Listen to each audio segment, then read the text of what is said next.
that game had a bit of everything. How do you rate your team's performance? Not so good. Maybe apart from 20, 25 minutes, half an hour in the first half. By the way, we were already 1-0 down at that moment of time. But at that moment, during those 25, 30 minutes, I thought a result was possible. For the rest of the game, looking at the scoreline, looking at the way we played, looking at the way Brentford played, how hard they fought for a result, I don't think it was ever in the game for us to get a result, maybe apart from the last 5 or 6 minutes. It's 4 straight Premier League defeats now. I know you've already spoken that the games are all different that you've lost in this run, but what's concerning you the most about these performances? Nah, like you said, you cannot compare all of them. What the most concerning thing is that you lose 4 times in a row. So it's always about the result, and then afterwards you're going to judge the performance, which today was, in my opinion, the worst from all the 4 losses we've had. And again, conceding a set piece, not scoring one, makes it for us again hard to win a game of football. Why was it the worst? Get a result. Why was it the worst?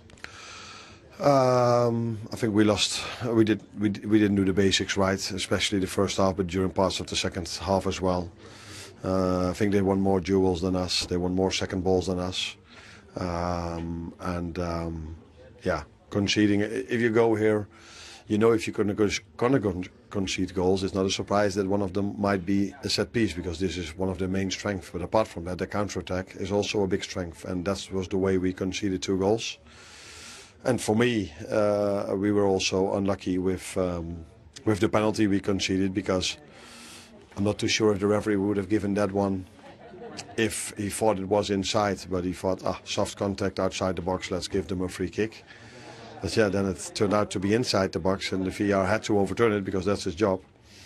And we were 3-1 down, and after that we tried, made some substitutions, but maybe, if I'm completely honest, them scoring at that moment of time maybe was more realistic than us scoring the 3-2.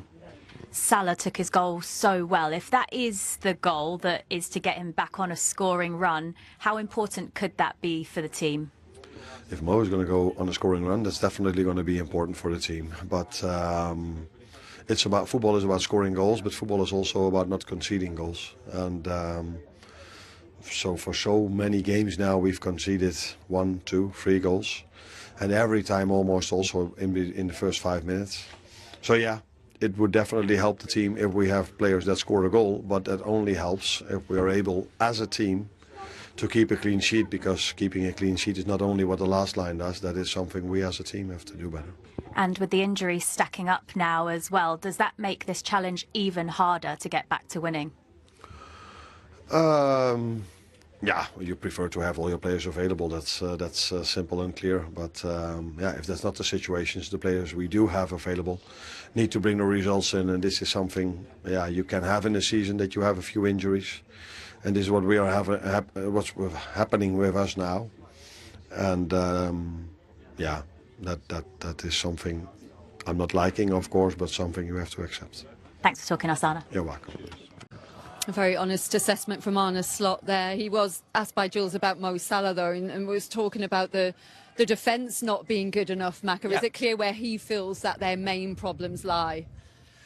Well, I think it screams from the page, really. They're conceding so many goals, aren't they? To score 2 away from home and still get beat. Liverpool have to score 3 every game for a chance to win the game. So that's 14 now. Yeah, They'd only conceded 5 at this stage last season. Yeah, so, you know, I mean, you have to defend from the front. You have to be more organised. This is Liverpool's 3rd game in a week, as we've mentioned before. They played Wednesday away from home against Eintracht Frankfurt, away from home in the Champions League, and then straight away a league game away from home. You knew exactly what you were going to get against Brentford, because we know how Brentford play. And they didn't deviate from that, Brentford. Yet Liverpool didn't set up for this type of game. It was always going to be hard. It's always hard after an away Champions League game. So you have to come in, defend for 20, 25 minutes, play ugly, do whatever you want to stay in the game. And then your good players, when fatigue starts to set in and space starts to appear, that's when you make the most of it. But Liverpool didn't do that. The they kicked off and they were all over the place, and they give 5 throw-ins away in the first couple of minutes, and they had a warning and then another warning, and you know, we're sitting up there thinking Brentford are going to score now. Is that an attitude thing then, Mac? I don't is know. that not enough willing to do the dirty work? No, what I don't think so, because these players have won the Champions League and they've won the league and they've won many, many trophies. I just think it's a collection of, I don't know, at this moment in time, new faces, lack of positional strength, lack of ability just to say, you know what, let's sit in here for 10 minutes. We're struggling here. We're losing the ball here. We're giving away silly possession. Let's just sit for 10 minutes and clear our lines and get us a bunch and make us difficult to break down. And they're not. They've conceded 3. Ouattara had a couple of headers. They could have conceded more. And they're gambling because they're always behind in games. So they're gambling again and putting more forwards on. And when you're putting 4 or 5 forwards on like they finish with, the game gets too stretched. And you're always hoping and gambling and hoping that we get a winner or an equaliser. And I agree with the manager today. Man United, Chelsea, there was bits of good play. Today there wasn't. They looked chaotic, individualistic, and they did not play as a side that looked as if, you know what, we're going to get a result here. Arne Slot, he's got a lot of credit in the bank, obviously, after winning the title last season, but what are the things that he's getting wrong? I feel like he's, first things first, I think changing so many players from a title-winning side is madness for me. I know maybe they probably looked at Ekitike and thought, we've got to get him, but we really want Isak. So that's 2 they probably brought in. Frimpong was forced upon them with Trent. But I can't remember a team winning the title and changing 4 players that you expect to be your starters. So it's difficult. He's trying to balance it. The midfield's all over the place for me in terms of, we talked about Jordan Henderson being in a possible player who, not to go back to Liverpool, of course not, but someone like that of the ilk who's a talker, who can knit it together. So when there's the turnovers, there's space. Even when they were winning games that we were highlighting, this just doesn't look right. Teams are breaking on them through the midfield. You know, McAllister's sitting there with his gloves on today. He's not playing, you know. That just hasn't worked so far. He looks quite lightweight in that position. So the balance in midfield, and I just think there's just been too much change too quickly, which is unlike Liverpool. They don't usually make that many changes, particularly from a winning side. If that's the case, then are we not going to see the best of them maybe till the second half of the season? Is it just time for those connections to work? Yes, and just because you bring in new signings doesn't make, we mentioned before the game, doesn't make the team better. Kerkez and Frimpong are not better than Trent Alexander-Arnold and Andy Robertson. They're not. They're not. We hope that they will get to that level where they are better, but they are not. So instantly, Liverpool are weaker. Yes, Ekitike, we think, is an improvement on Darwin Núñez. Of course, the tragic story about Diogo Jota, you know, that may affect some of the players more than we know, and rightly so, because, you know, he was a teammate and a very close teammate. So we don't know whether that's got an impact. So there's a number of factors. But in the end, the Liverpool Football Club, you lose a game, you get criticised. You get criticised more than another side. The bigger players in the Liverpool's team will get criticised more than a lot of their teammates, because that is just the nature of the beast. But the only way to prove your critics wrong is to fight and come out and beat Aston Villa. And then, you know what? Beat Real Madrid, and then go to the Etihad and try and beat Manchester City. That's the only thing you can do in football. We've all done it. We've all had hard parts. And the good players get through it. And that's what they have to do. Looking at the fixtures, Macca, this potentially could get a lot worse. Palace at home in the League Cup next. They've got a blueprint to beat Liverpool, the way teams have been rattling them at the moment. We're there for that Villa game. Then they've got Real Madrid, Manchester City, Forest away as well. Could this very soon get into full-blown crisis mode? No, I think there's too much quality in the squad for a crisis. And I don't think Liverpool are the sort of club that, you know, panics or anything like that. The Arne Slot won't be, of course, he won't be looking over his job or anything like that. I think they'll get there. I just think, like Macca said, the 2 fullbacks haven't come in and improved the squad. So, you know, maybe you go, see the next 5 or 6 games, I'd say to Andy Robertson, the coach, you're playing for me. You know, you're playing every one of these games. You know, just keep yourself right. You know, even if you don't need to train. You know, and then Kirk is, give him a breather. Frimpong's the same, obviously injuries, I don't know, on that side. Just get a little bit of stability at the club back, and they'll win games. Like Macca said, stay in the games. The Ekitikes, the Salahs, the Gakpos, they'll win you games. Be a bit more solid. To see what they do against Crystal Palace. The under-21s have got a game tomorrow, and then they've got Palace. What does he do? Does he play a weakened team, which he normally does in the Carabao Cup? They need a win, though. Well, for confidence, does the Carabao Cup matter as much as the Premier League game against Aston Villa? It matters to me, Macca. It matters to you. It only doesn't matter to you because you lost it. Most things matter to you. No, but it's whether you gamble, whether you play a full team, because he's mentioned injury problems. Do you play a full side against Crystal Palace midweek when you have got Aston Villa coming up and then you've got Real Madrid on the Tuesday? So there's a huge amount of questions and conundrums for the manager that he needs to think about, because they are down to the bare bones, as I said, at the moment. Yeah, a lot to ponder. For Keith Andrews, though, it's a night to celebrate. Yes. A word on him, finally, Joe, because it's his first job in management. Lost key players, this club. They've now beaten Man United and Liverpool this season, two of the biggest clubs in world football.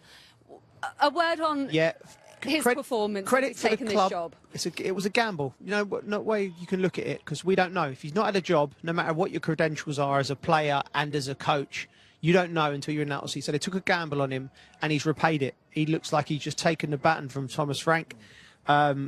You know, I like recruitment from within. That's sort of way. Solid within a club. It works for Barcelona. It's just brilliant. Yeah.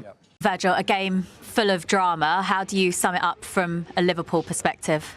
Disappointed for losing here.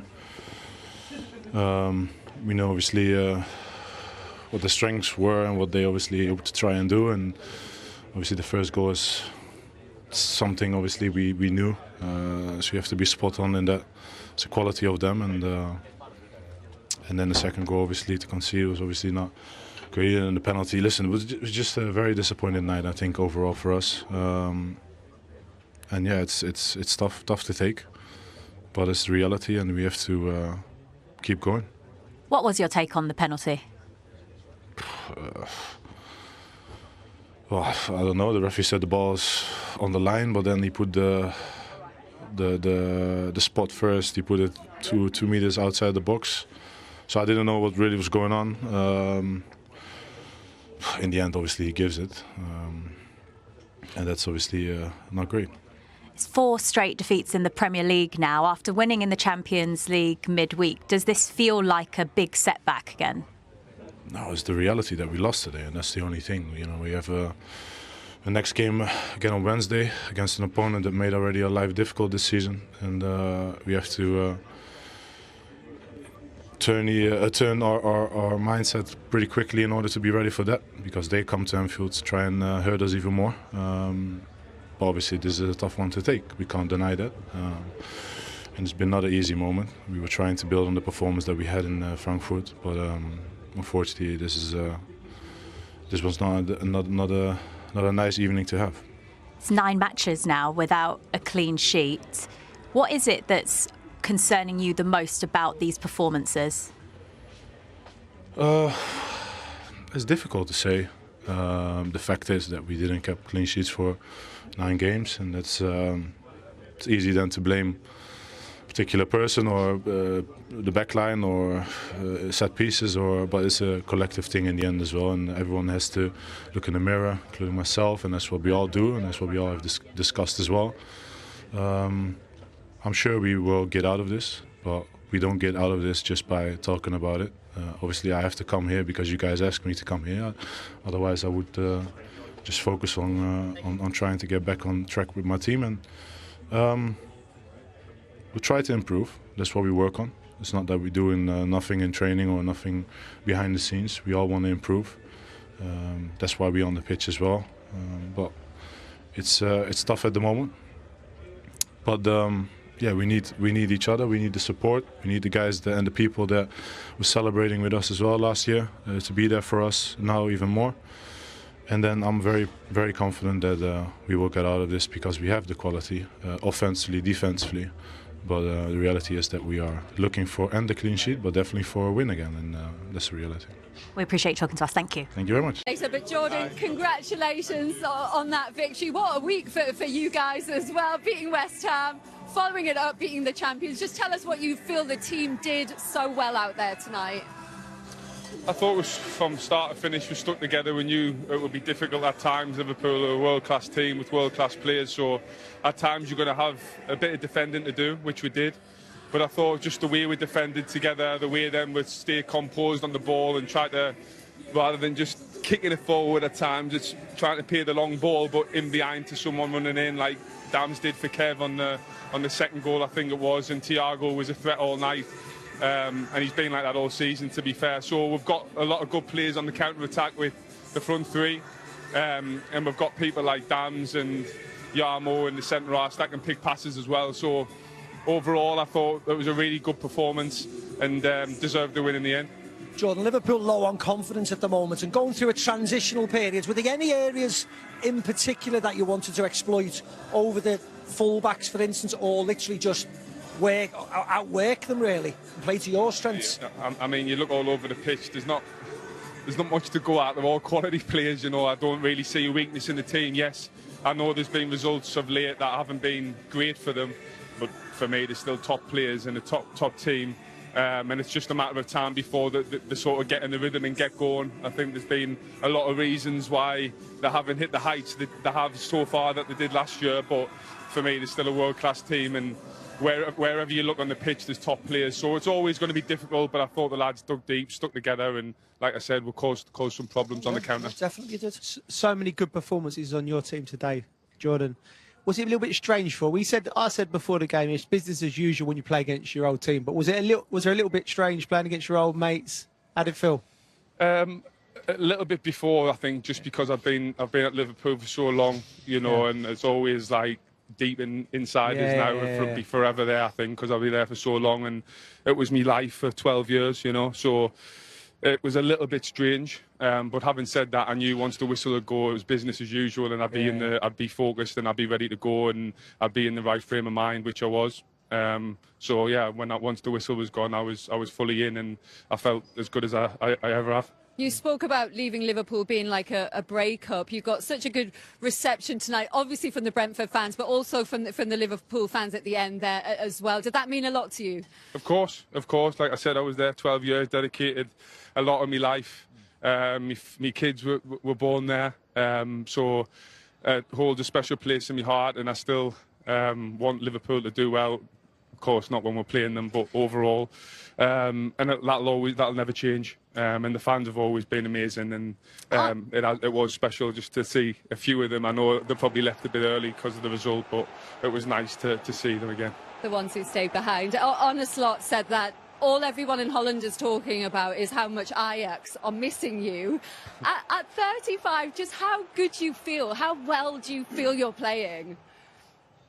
Yeah, I feel pretty good, to be honest, but I don't really like talking about myself. It's more about the team, and I feel as though the team have performed really well so far this season. At the start, I thought we were a little bit inconsistent, but over the last few weeks, we've built a bit of momentum, a bit of consistency, which is important.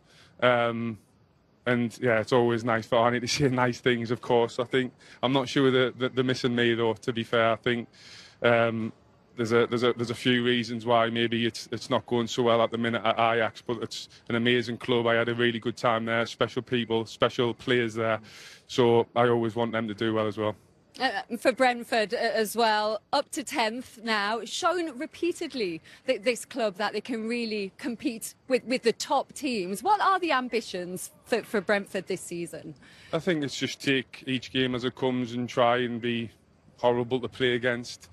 Try and compete basically every time we set foot on the pitch, and that's all you can ever do, I think, and that's what the lads have done fantastically well. We've got some dangerous players, like I said, and we've defended well over the last few weeks for a few games as well. So yeah, we need to keep building on momentum, keep building on performances, and try to stay as consistent as possible, because in the Premier League, no game's easy. It's always tough games, and things can change very quickly, so you've just got to keep looking to improve. There's a lot of good things we've done tonight, but there's still a lot that we can improve on, and keep building and just take each game as it comes. Don't look too far ahead. Jordan, enjoy tonight. Thanks for coming out to join us. Well done. Cheers. And we was talking about the defence not being good enough, Macca. Is it clear where he feels that their main problems lie?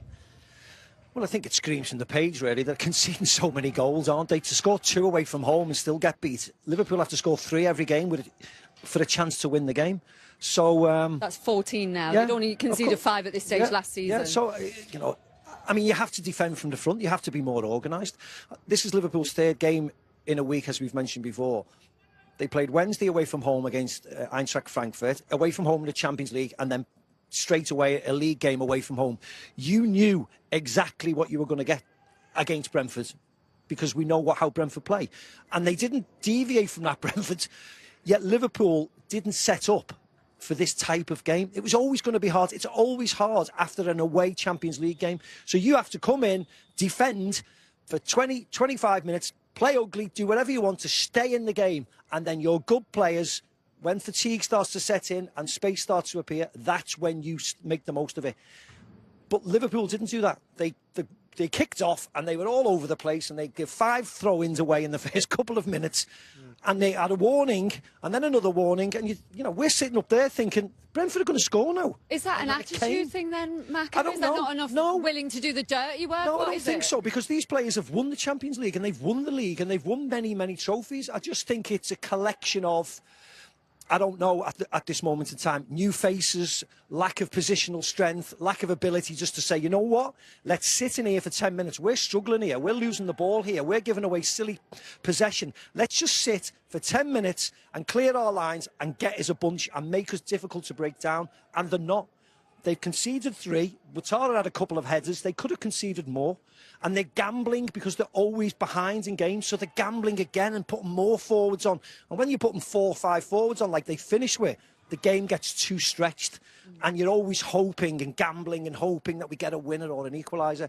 And I agree with the manager today.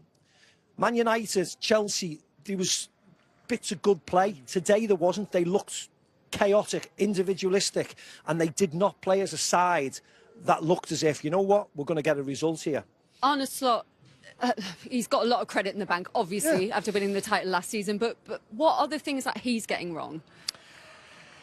I feel like first things first, I think changing so many players from a title-winning side is madness for me. I know maybe they probably looked at Ekatike and thought, we've got to get him, but we really want Isak. So that's 2 they probably brought in. Frimpong was forced upon them with Trent. But I can't remember a team winning the title and changing 4 players that you expect to be your starters. So it's difficult. He's trying to balance it. The midfield's all over the place for me in terms of, we talked about Jordan Henderson being in a possible player who, not to go back to Liverpool, of course not, but someone like that of the ilk who's a talker, who can knit it together. So when there's the turnovers, there's space. Even when they were winning games that we were highlighting, this just doesn't look right. Teams are breaking on them through the midfield. You know, McAllister's sitting there with his gloves on today. He's not playing, you know. Wirtz just hasn't worked so far. He looks quite lightweight in that position. So the balance in midfield, and I just think there's just been too much change too quickly, which is unlike Liverpool. They don't usually make that many changes, particularly from a winning side.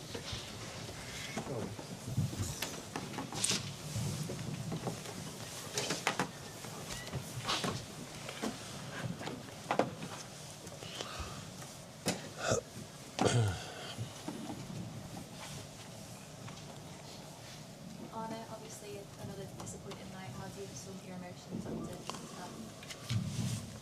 Like you said, disappointing. Again, you're always hoping if you win a game of football during the week, although it's only 2 days rest when you come over here, that of course you are hoping for a better result. But I was also hoping and expecting a better performance, because the performance was far from what we are used to. Even if we're losing, our performances have been better than tonight. What would you identify most in that performance that you were disappointed with? Doing the basics right. Although if you're 1-0 down, 2-1 down, 3-1 down with the energy in the stadium, that's definitely helpful for them. And they are a very good team in winning duels and winning second balls. So you have to give them credit for that as well. But yeah, of course, it's hard to win a game of football if the other team wins more duels, more second balls than you, especially if that is also something they are playing off. And again, like I've said many times, it's also difficult to win a game of football if the set piece balance is in their favour. I mean, that first throw, I think it was their second long throw that they scored from. I mean, I presume you've been preparing for that. Well, yeah. Yeah, yeah.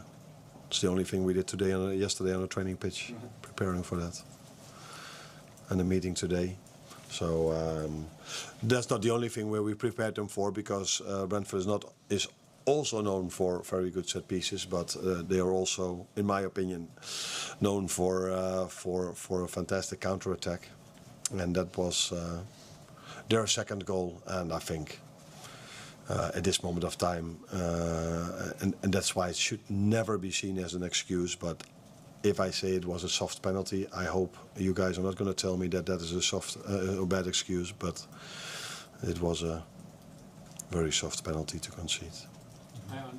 I think you made a couple of tactical adjustments at half-time, changing from back 4-4-2 to 4-2-3-1, bringing Wirtz more inside and Salah to the right. What was the idea behind that? No, I think Florian played in the first half also a lot on the inside, but Mo played a little bit more central as well, like we did this week against Frankfurt.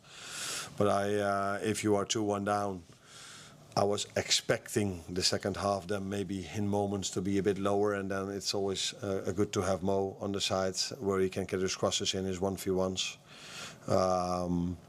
But it wasn't as if the second half was completely ours. That was definitely not the situation. They were in the game a lot.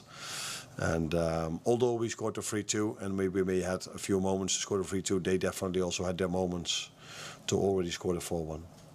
Also scored a 4-1. Yes.